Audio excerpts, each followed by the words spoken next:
आज मु काकरा पिठा छाणुची। बहुत दिन है नड़िया पुर टिके बड़ी थिला आउ गोटे नड़िया थिला ताकू कोरेकी आज अटा काकरा करुची। जेहेतु रविवार छुट्टी दिन अच्छी यहाँ छाणी देची ऑलरेडी। एबे राति ही आज आम डिनर रे पालंग पालंग मटर आउ आलू तरकारी ता सहित काकरा पिठा खाइबू।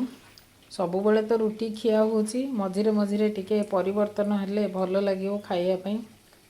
जदिओ आज किछि पर्वपर्वाणी नाही तथापि ए शीत को टिके पिठापଣା खाइले भल लागिवो एवं पिठापणार गोटे अभ्यास रहिवो खाइबार।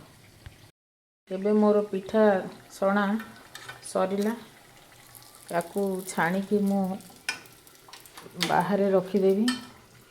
छाणिकी मु एई जगार रखिदेवी। वर्तमान कड़ई रे तरकारी गरम करुची। ठंडा टिके खाइबा को मते भल लागेनी, तेणु मु खाइबा पूर्व सब जिनस मु गरम करी खाए।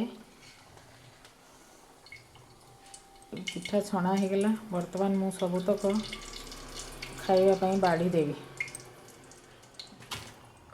देखंतु तरकारी बहुत सुंदर है।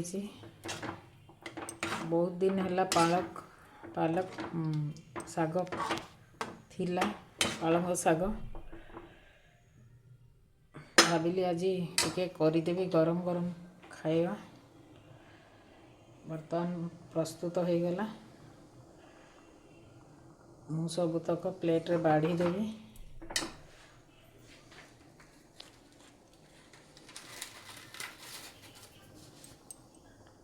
वर्तमान आम ए डिनर करूँ।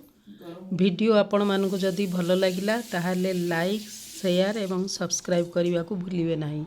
जय जगन्नाथ।